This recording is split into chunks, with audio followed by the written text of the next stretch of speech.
Podcast Q3 Remuneração, um canal acima da média.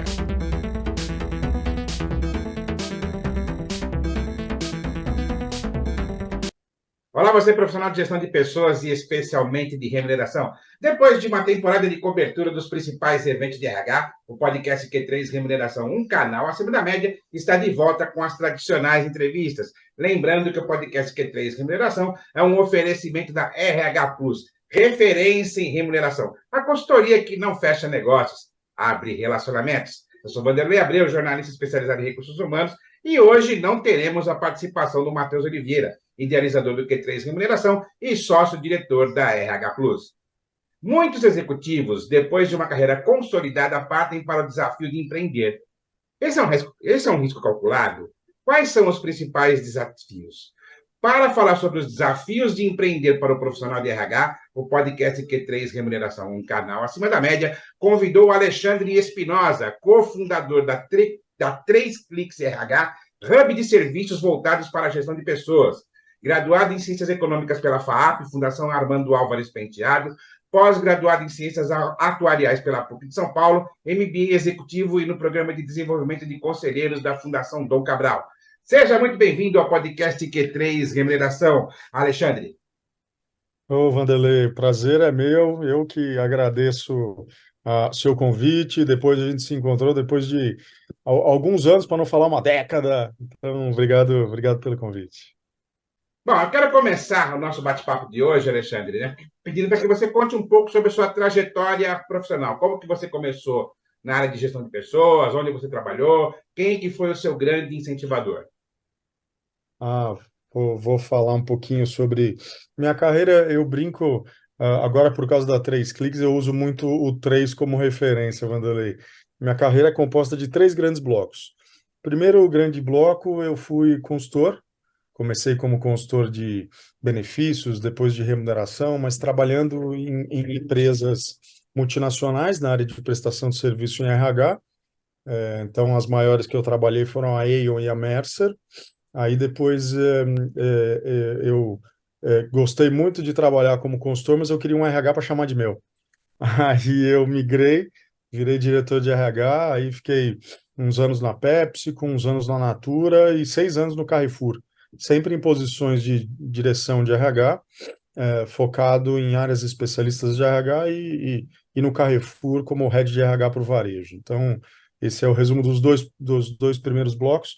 E o segundo bloco é esse que eu comecei em dezembro do ano passado, quando eu resolvi respirar outros ares, voltar para o lado de prestação de serviços, e que fazendo prestação de serviços de consultoria em geral, principalmente remuneração executiva, e também montei uma startup de recursos humanos, de soluções de sistemas de recursos humanos. Então, rapidamente, essa é a minha história breve em 3 blocos da minha carreira. Legal. Como é que foi esse processo de transição, né? Quando você saiu aí do mercado de consultoria e aí você, como você mesmo disse, pegou aí o RH para chamar de seu? E eu estava muito em consultoria, Vanderlei. Você conhece bem a parte de consultoria. É muito comum você tem diferentes setores, diferentes clientes, você viaja tanto no Brasil como fora do Brasil, conhecendo diferentes realidades, né? E isso, pelo menos na minha projeção de carreira, me fez muito bem, tanto que eu queria viver um pouquinho mais um negócio, um setor, né? Porque a carreira de consultor ele tem uma diversidade de setores e de setores e de empresas, né? Mas eu comecei a ver muito, principalmente em grandes projetos de fusões e aquisições, como a agenda de negócio era um negócio legal, né? Para se aprofundar num setor, se aprofundar numa indústria, e conhecer de maneira mais detalhada uma empresa. Então me deu um pouco de vontade de viver essa agenda de negócios. Foi por isso que eu acabei pensando em sair, ainda que eu estava numa consultoria incrível, que era a Mercer, fiquei quase 8 anos na Mercer, mas assim, eu queria viver essa agenda de negócio de maneira um pouco mais profunda. Por isso que me deu um clique aí e fui viver um pouquinho. Eu acho que muito mais do que isso, né, Alexandre? é você viver o dia a dia do relacionamento com as pessoas na empresa, né? O consultor, ele nem sempre tem contato com as pessoas que são as beneficiárias do trabalho dele, né? É, Ele implanta o projeto, mas na verdade quem vai executar é o RH, né? E aí ele não verdade. sabe o que aquelas pessoas estão sentindo. Né? Então, enquanto você, como executivo de recursos humanos, você sabe, você está vendo ali o que as pessoas estão usufruindo daquele projeto que foi implantado, né? É. E isso conecta com uma coisa que na minha carreira eu sempre busquei, Vanderlei, que são os legados. Logo que eu entrei na primeira organização, que foi a PepsiCo, eu tentei correr atrás de quais eram os legados organizacionais que eu e meu time queríamos deixar. Então, isso foi o que eu mais aprendi, o que eu mais curti em estar no mundo das organizações como executivo. Porque cada vez que alguém do meu time, ou eu, ou algum gestor, ou o CEO da empresa falava assim, ó, precisamos resolver esse tema, por favor, pega isso, mergulha, e aí, por isso que eu me dei bem com a minha cabeça de consultor, mergulha nesse tema e vê o que pode ser feito. Nessa hora eu agarrava isso como um projeto. Eu agarrava isso como uma oportunidade. De quê? De deixar um legado, né? E foi aí que eu acabei sendo muito feliz, né? Nas três organizações que eu passei, desenvolvendo com o meu time e tentando engajar o meu time em legados, falando, ó, estamos entrando hoje nesse projeto, nessa área, ou fazendo isso, eu quero que daqui 5, 10, 15 anos, quem estiver sentado na cadeira de vocês, fale assim, caramba, olha o que esses caras fizeram há 5, 10 anos atrás, olha que mudança importante, olha que legado relevante que eles deixaram. Então, eu também usava isso para engajar os meus times em projetos de mudança. E por isso que eu fui tão feliz também trabalhando em organizações. Legal. Vamos falar um pouco agora desse terceiro bloco que você estava falando aí da sua trajetória de carreira, né? Como é que surgiu a ideia de criar a 3 Cliques RH? Tem a ver com o primeiro bloco, Vanderlei. A gente sempre acaba se buscando se desenvolver e evoluir, né? Eu sou budista, não de criação, mas acabei me tornando budista faz 15 anos, e no budismo fala muito sobre, não só sobre a evolução, mas sobre a revolução humana. E a revolução humana tem que começar dentro da gente. E eu falei assim, eu acho que a minha forma de contribuição para as organizações ficou muito limitada. E aí eu pensei como eu poderia dar um pouco mais de contribuição para a sociedade e para as empresas. E aí eu comecei a dar aulas, que era uma coisa que eu sempre quis dar, né? Eu dou aulas na Fundação Dom Cabral, na pós-graduação de RH. Me formei na Dom Cabral, né? Tanto no MBA quanto como conselheiro, para que eu pudesse também, não só como professor, mas como conselheiro, atuar de uma maneira diferente em algumas organizações. E aí me veio o negócio de atuar numa startup. Eu falei, caramba, eu já tinha, em projetos diferentes nas organizações que eu passei, eu também já tinha atuado com soluções de tecnologia, com como resolver problemas com tecnologia, e principalmente no meu último desafio, a gente participou de um case muito legal de digitalização da área de recursos humanos. Isso bem antes da pandemia. A pandemia acelerou muito isso, em muitas organizações, mas a gente começou a pensar nisso lá em 2017, 2018. Aí, quando veio a pandemia, a gente estava pronto, conseguiu até acelerar tudo que a gente buscava fazer. E aí, uns 2 anos atrás, Wanderlei, conversando com o meu gestor na época, eu falei assim, olha, esse projeto deu tão certo que uma hora dessa eu vou pegar esse case e vou transformar numa startup. Ele olhou para minha cara, a gente já se conhecia de anos, ele falou assim, ó, eu acho que pode dar certo isso aí, hein? Pode pensar nisso que a gente volta a conversar e vou te apoiar nesse negócio.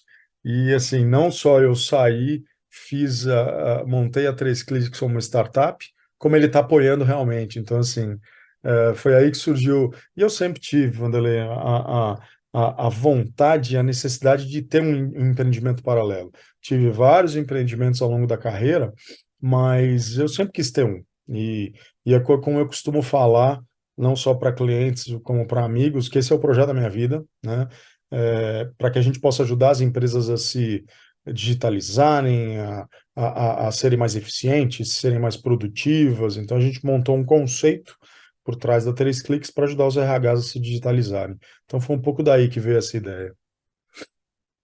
Legal. Quando a gente se encontrou no Conar, você estava me falando que a 3 Cliques funciona como se fosse um hub de serviços, né? Detalhe um pouco mais como é que funciona esse hub de serviços que a 3Cliques oferece para o mercado. Falo, sim.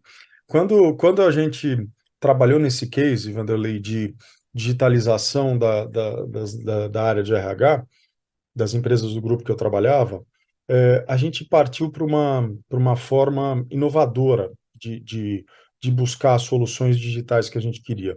Porque a gente poderia ter contratado um SuccessFactors, um Oracle, ou da LG, ou da Senior, que tem o seu suite, né, de HCM, mas a gente foi atrás de startups de RH, que em 2018 ainda não eram como estouraram, né, nos últimos 2, 3 anos.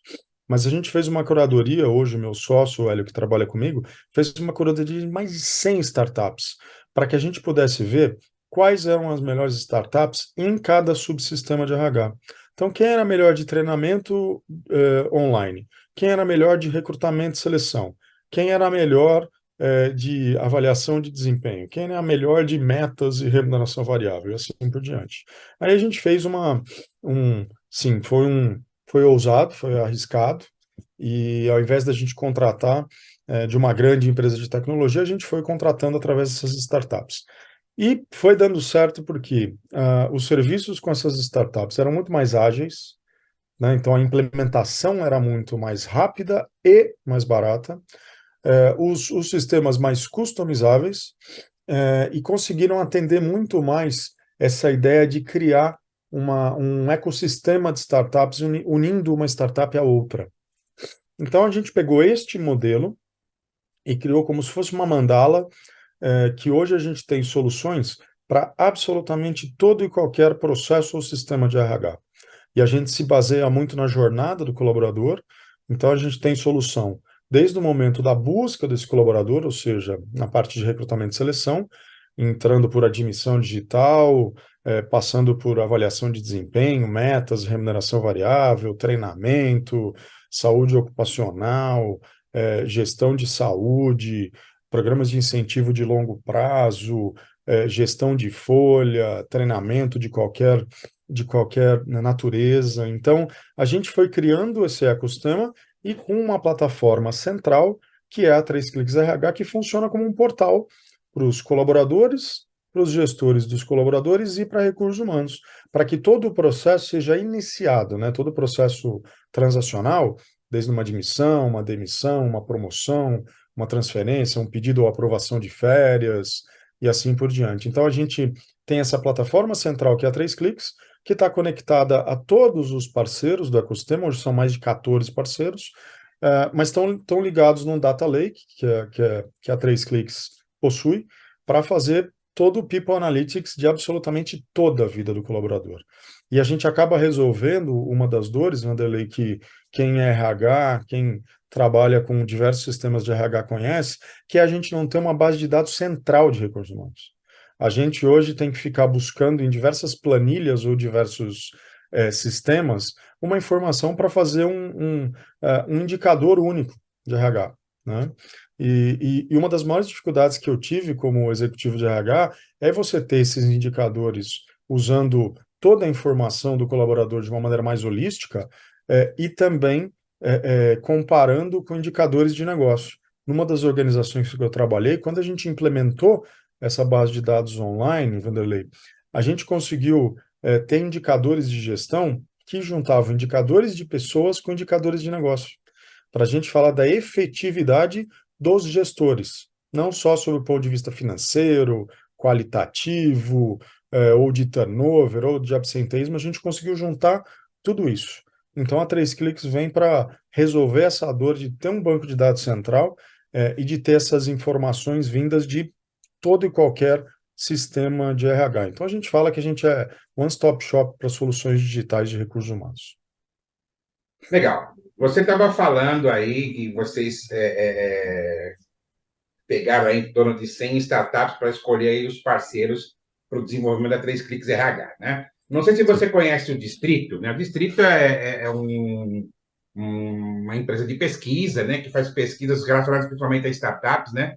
E o sim, relatório deles de 2021 mostrou que o Brasil contava com 354 startups de RH. Número sim, esse que, inclusive, está sendo atualizado, o relatório dele deve sair agora até o final do ano, né? Como é que você sim. vê esse movimento de criação de startups de soluções para a área de recursos humanos? Bom, primeiro, a gente faz parte do distrito porque é uma excelente fonte, como você falou, de informação, mas também é uma excelente fonte de relacionamento, está mais perto de clientes, para que a gente possa também, hoje em startup a gente fala não só da competição, mas da colaboração, né? Até se fala muito da competição. Você colaborar, que ora uma empresa é seu parceiro, ora ele é seu concorrente. Então, assim, não precisamos só colaborar ou só concorrer, vamos competir, né? E o distrito, para nós, é uma dessas fontes. E o que eu vejo é um movimento extremamente, respondendo a tua pergunta, um movimento extremamente sadio, porque é óbvio que existem ainda muitos, do ponto de vista de quantidade, muita startup, mas no passado também era assim de outra forma, né, Vanderlei? As empresas surgiam e morriam num ciclo de 3 a 5 anos. Então, se você olhar a gente conheceu várias das startups na Liga Ventures, que foi a primeira, que era uma associação de um pessoal de uma consultoria, que eu não estou me recordando o nome, e com o pessoal de startups, né, de ambiente de inovação de empresas. E se você olhar a lista da Liga Ventures de 2018, você vai ver que uns 20% de startups não existem mais, né, por causa desse índice de mortalidade. Mas, na verdade, eu acho que a grande vantagem de se ter muita startup é que tem muita gente de olho nas dores, né, e no nosso caso, né, de recursos humanos, para poder acelerar o desenvolvimento de soluções digitais, coisa que se demoraria muito tempo se ficasse só dentro do mundo, dentro do ecossistema das empresas. Então, eu sou um grande advogado disso, eu acho que a gente tem que fazer isso mais e mais para acelerar o desenvolvimento organizacional das empresas. Legal. Uma coisa que eu sempre questiono, principalmente os executivos de RH, dentro desse movimento de criação de startups, eu imagino que hoje deva passar de 500 startups no Brasil só de RH, né? A gente vê Sim, pelo próprio movimento nas feiras de RH, Conar, CBTT, o HR for Results da GUP e por aí vai, né? E eu sempre questiono isso com os executivos da área, né? Com esse intenso movimento de criação de inúmeros prestadores de serviços para RH, na sua opinião, o gestor de recursos humanos pode acabar virando um gestor de fornecedores, perdendo um pouco o foco na estratégia? interessante você falar, Vanderlei. Existe esse risco, sim, assim como existe com vários outros setores, né, cheios de startups. Eu acho, e a gente até está tentando ajudar o RH nessa hora, porque a gente acaba centralizando na nossa ferramenta todas as startups que ele precisa adquirir, né? Então, com isso, a gente, no RH, que a gente costuma fazer um mapeamento de mais de 30 processos de RH para digitalizar, nós mostramos quais são as startups que podem ajudá-los a fazer essa jornada de transformação. Então, nesse caso, a gente centraliza num contrato só todos os fornecimentos de serviços de RH. Mas, por outro lado, o que a gente faz ao deixar esse RH com mais soluções de tecnologia?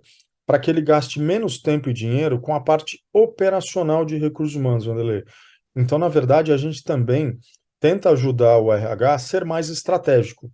Então, se a gente ajuda eles a centralizarem todas essas questões de sistemas de RH, toda a operação de recursos humanos, ele vai ter mais tempo, mais dinheiro e mais headcount para fazer o estratégico.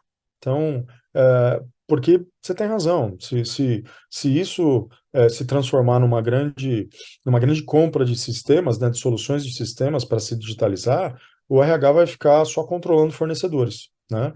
Então, eu acho que essas organizações, essas startups de RH precisam ajudar o RH nessa parte de operações para que ele seja efetivamente mais estratégico. Muito bom. Agora vamos falar um pouquinho dos perrengues, né? Ser empreendedor no Brasil é passar por um perrengue, né? Então, quais são os Nossa, principais desafios que você está enfrentando agora nessa vida como empreendedor dentro do segmento de recursos humanos? eu acho que a primeira coisa que vem à cabeça, né, Vanderlei, é a questão de tributos e a burocracia que existe para a gente empreender no Brasil. Isso é um negócio inacreditável. Isso se compara, assim, eu gosto de comparar com outros países para a gente ver a diferença. Enquanto no Brasil, você abrir um CNPJ hoje já é muito rápido, tá? Antes você demorava 4 meses para abrir. Eu já cheguei, como eu falei, eu empreendi antes, eu já demorei 4 meses para abrir CNPJ. Hoje no Brasil, você com uma semana, você já começa a abrir, né? Mas só que para você fazer todo o rito, você vai levar aí uns 2, 3 meses para ter absolutamente tudo. No Canadá, você precisa de 4 horas para fazer isso. Você consegue abrir uma empresa e operar 4 horas depois. Isso se traduz em custo, né, para uma organização, para um empreendedor. Então, essa é a primeira coisa. A segunda coisa, eu acho que é a mais importante de todas, Wanderlei, é você ter as pessoas certas para te ajudarem na jornada de empreendedorismo, né? Vou fazer um outro paralelo também. Consultor gosta de fazer paralelo, gosta de comparar as coisas. É, eu recomendo vocês verem um filme que fala da trajetória do Ike Batista, né? É, eu já vou lembrar o nome do filme.